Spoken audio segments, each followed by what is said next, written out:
जयपुर से आ रही है। आपको बता दें कि अब मेडिकल कॉलेज अपने हिसाब से मनमानी फीस नहीं वसूल सकेंगे। सुप्रीम कोर्ट के आदेशों की उनको पालना करनी होगी और इसको लेकर चिकित्सा विभाग ने जारी किए हैं आदेश। सुप्रीम कोर्ट के निर्देशों की पालना जरूरी होगी। चिकित्सा शिक्षा विभाग ने इसको लेकर आदेश जारी किए हैं कि अब ज्यादा शुल्क लिया तो उसे ब्याज सहित लौटाना पड़ेगा। मनमानी फीस मेडिकल कॉलेज नहीं वसूल सकेंगे। जयपुर से हमारे वरिष्ठ सहयोगी सुदर्शन सिंह शेखावत इस वक्त फोन लाइन पर बने हुए हैं। सुदर्शन, बहुत जरूरी और बड़ा फैसला इसे कहा जा सकता है, क्योंकि होता यह है कि मेडिकल की पढ़ाई करने के लिए कई सक्षम लोग होते हैं जो इस मोटी फीस की वजह से आने वाले वक्त में भविष्य में डॉक्टर नहीं बन पाते थे, लेकिन अब एक तरह से मॉनिटरिंग इनकी होगी। अगर किसी ने वसूल भी ली तो उससे ब्याज सहित वसूली की जाएगी।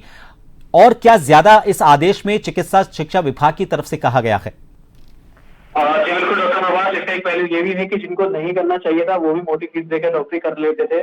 बहरहाल आपने बिल्कुल ठीक कहा कि बड़ा आदेश है ये। और कुछ मेडिकल कॉलेजेस जो हैं राजस्थान के, उनकी ये शिकायत मिल रही थी कि वो विशेष रूप से जो यूजी की वेबसाइट है, काउंसलिंग बोर्ड की वेबसाइट, उसके ऊपर ये जो प्राइवेट मेडिकल कॉलेजेस हैं, ये 15% जो सीट्स हैं, जो टोटल सीट्स होती है कुल सीटों की, उनको मैनेजमेंट की सीटें बता देते हैं और उसके मैनेजमेंट के हिसाब से एक्स्ट्रा जो फीस है वो वहां पर मनमाने तरीके से वसूलने की कुछ शिकायतें मिल रही थी, जिस पर ये जांच की गई। और उसके बाद में चिकित्सा शिक्षा विभाग ने ये आदेश निकाला है कि ये सर्वोच्च न्यायालय के निर्णय की अवहेलना है। ऐसा कोई प्रावधान नहीं है कि आपके पास में 15% मैनेजमेंट कोटा है और आप लाखों रुपए उसमें फीस लेके मेडिकल कॉलेजों में एडमिशन ले लोगे।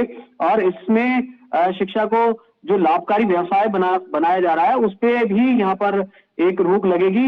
मनमाने ढंग से फीस नहीं वसूल सकेंगे मेडिकल कॉलेज। और ये बिल्कुल सुप्रीम कोर्ट के निर्देशों की अवहेलना कैसी है, चिकित्सा शिक्षा विभाग ने इसको भी यहाँ पर क्लियरिफाई किया है। सर्वोच्च न्यायालय के द्वारा इस्लामिक अकेडमी ऑफ एजुकेशन बनाम कर्नाटक राज्य के मामले में बकायदा ये डिसीजन वहां पर दिया गया है, ये व्यवस्था दी गई है और उसी की पालना में ये आदेश दिया गया है, जिसमें कोई भी शैक्षणिक संस्थान शुल्क निर्धारण और प्रवेश प्रक्रिया को विनियमित यहाँ पर करने पर जोर दिया गया है। और ये भी कहा गया है कि आदेश के अनुसार राज्य स्तरीय जो शुल्क निर्धारण समिति है, वो जो तय करती है, सरकार ने कमेटी बना रखी है, उसका पालन सभी मेडिकल कॉलेजेस जो है उसको करना अनिवार्य हुआ। और ये ऐसा ही नहीं है कि केवल ऑर्डर निकाल दिया। अगर कोई ऐसा नहीं करता है डॉक्टर प्रभात, तो उसके लिए भी यहाँ पर व्यवस्था की गई है कि अगर ऐसा कोई भी संस्था करती है तो 12% वार्षिक ब्याज के साथ जो शुल्क है उसको वापस रिफंड करना होगा और उसकी RUHS और MMU से जो संबद्धता है वो भी समाप्त की जा सकती है। ये दोनों प्रावधान वहां पर किए गए हैं।